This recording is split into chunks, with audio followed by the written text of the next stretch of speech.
यहाँ पे देखो तो शुक्रवार की तेजी के बाद सोमवार को भी ज़बरदस्त तेजी देखने को मिली थी। उसके बाद आप देखो तो कल ज़्यादा बाजार में कुछ देखने को नहीं मिला और उसी के अनुरूप आज भी भारतीय बाज़ारों में ज़्यादा कुछ देखने को मिला। जहाँ पे कल का हाई था और परसों का हाई था, वहीं आज का हाई लगता हुआ नज़र आया और बाज़ार एक रेंज में ही काम करता हुआ नज़र आया, जो कि 24,100 से लेके 24,300 की देखने को मिली।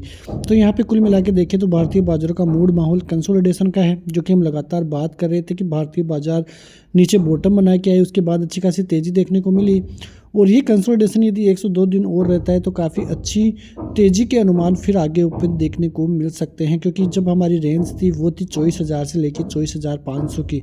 इस रेंज से ही बाज़ार जब बाहर निकलेगा तब ही बाज़ार में एक बड़ी तेज़ी या बड़ी गिरावट देखने को मिल सकती है। तो इस रेंज पर आपकी नज़रें ज़रूर रहनी चाहिए। तो आज का मार्केट बहुत अच्छा खासा ठीक ठाक क्लोजिंग ही यहाँ पे देखने को मिल जाएगी। बैंक निफ्टी की बात करें तो वहाँ पर भी करीब 1.25% की यहाँ पर आपने देख सकते हैं 133 पॉइंट की तेज़ी देखने को मिलेगी। फिन सर्विसेज में भी अच्छी खासी तेज़ी, लेकिन आज निफ्टी आईटी में कुछ ज़्यादा खास देखने को नहीं मिला, लेकिन फिर भी ज़्यादा गिरावट भी देखने को नहीं मिली। निफ्टी मिड कैप की बात करें तो 0.5% से ज़्यादा की तेज़ी वहाँ पर भी आपको दिखाई दे जाएगी। यहाँ पर बात करें एफआईआईज़ की तो पिछले 2 दिनों से एफआईआईज़ का आंकड़ा पॉजिटिव ही देखने को मिल रहा है। लगातार 36 या 37 डेज़ के बाद एफआईआईज़ की बाइंग चालू हुई थी और वो बाइंग कल अच्छी खासी बाइंग में तब्दील हुई है। परसों के दिन 10 करोड़ की बाइंग और कल भी लगभग 1100 करोड़ की बाइंग हमें एफआईआईज़ की तरफ से देखने को मिली है। यहाँ पे कॉन्ट्रैक्ट्स को आप देखोगे तो 26 नवंबर तक कल 1,08,000 थे माइनस में, जो है इंडेक्स फ्यूचर में कॉन्ट्रैक्ट वो आज बढ़कर माइनस में 1,23,000 होते हुए दिखाई दे रहे हैं। हम अनुमान लगा रहे थे कि ये जो कॉन्ट्रैक्ट्स है वो पूरी तरह से गायब होते हुए दिखाई दे सकते हैं, मतलब वो पॉजिटिव में आ सकते हैं, लेकिन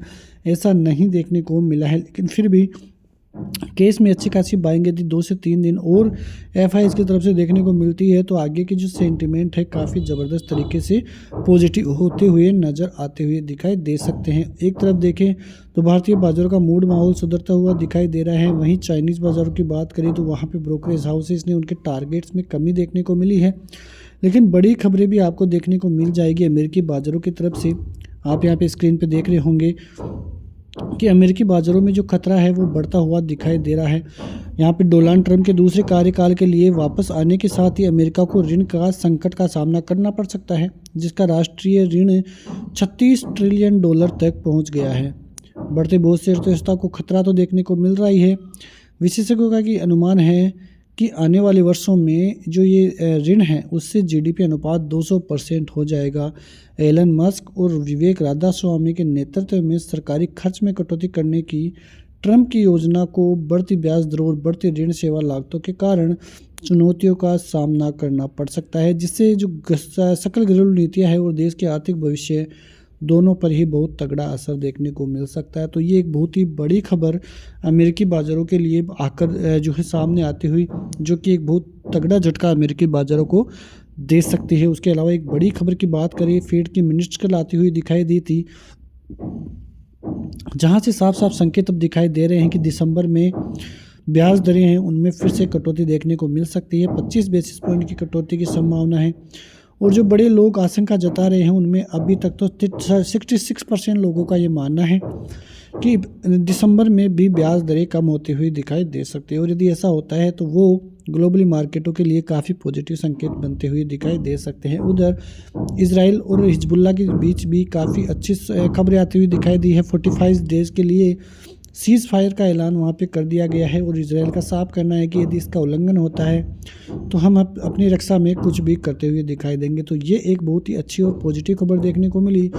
इससे ग्लोबली मार्केट में काफ़ी हलचल भी है। डॉलर इंडेक्स में गिरावट देखने को मिल रही है, वही गोल्ड में भी अच्छी खासी गिरावट पिछले 2 दिनों से हमें देखने को मिली थी। तो ये बड़ी खबरें ग्लोबली आपको देखने को मिल जाएगी। उधर भारतीय बाज़ारों की बात करें तो भारतीय बाज़ारों में अब आने वाले दिन काफ़ी इंपॉर्टेंट रहेंगे, क्योंकि आज जो है बहुत अच्छा खासा जो है आंकड़े आते हुए दिखाई देंगे। उधर हम देखें तो जो जॉबलेस क्लेम के आंकड़े हैं वो अमेरिकी बाज़ारों के आज आते हुए दिखाई देंगे। उसके अलावा 29 तारीख को भारतीय जीडीपी के आंकड़े भी आएंगे, तो भारतीय बाज़ारों की नज़रें वहाँ पर भी रहेगी, क्योंकि जीडीपी का अनुमान जो है पहले से ही अच्छा था, लेकिन फिर कटौती जो है कई ब्रोकरेज हाउसेस करते हुए दिखाई दिए थे, लेकिन आरबीआई के अनुमान पहले जितना ही अभी भी आपको देखने को मिल जाएगा। तो ये बड़ी खबरें भारतीय बाज़ारों के लिए सामने आती हुई दिखाई दी। उधर आप चार्ट्स को भी देखेंगे तो अच्छी खासे चार्ट्स निफ्टी और बैंक निफ्टी के देखने को मिलेंगे। उधर रेंज की बात करें तो भारतीय बाजारों की रेंज 24,000 से 24,500 की अभी देखने को मिलेगी, लेकिन 24,450 से 500 से अच्छा खासा रिवर्सल लगातार देखने को भारतीय बाजारों में देखने को मिल रहा है। यदि बाजार 24,500 से ऊपर निकलता है तो अच्छी खासी रैली जो कि बाजारों को 25,200 तक लेकर जा सकती है। नीचे की तरफ बाजार यदि 950 से 24,000 का सपोर्ट जोन नीचे तोड़ देता है तो फिर आशंकाएं बनती है कि भारतीय बाजारों में एक बार फिर से गिरावट का सामना ही देखने को मिल सकता है। उधर आप बात करोगे बैंक निफ्टी की, तो बैंक निफ्टी 52,300 के लगभग चलता हुआ दिखाई दे रहा है। बैंक निफ्टी 52,400 और 52,600 ये दो रेजिस्टेंस लेवल है, इसको पार करेगा तो फिर 53,000 के रेंज में पहुंचता हुआ बैंक निफ्टी नज़र आने वाला है। सपोर्ट जोन अभी भी वही रहेंगे जो पिछले 2 दिनों से हम बात कर रहे हैं। 51,800 से लेके 51,800 से लेके 52,000 का जो 200 पॉइंट का लेवल है वो आपके लिए सपोर्ट जोन रहेगा। और यदि ये सपोर्ट जोन टूटता है तो अच्छी खासी गिरावट फिर से देखने को मिल सकती है, तो यहाँ पे आपकी नज़रें ज़रूर रहनी चाहिए। उधर जो निफ्टी आईटी है उस पर भी नज़रें रहनी चाहिए, क्योंकि इतने दिनों से निफ्टी आईटी ही बाज़ार को संभाले हुए हैं। तो ये सभी चीज़ें कल भारतीय बाजारों के लिए काफ़ी इंपॉर्टेंट साबित हो सकती है। तो ऐसी खबरों के साथ बने रहिए हमारे साथ, तब तक के लिए नमस्कार, जय हिंद, जय भारत, वंदे मातरम।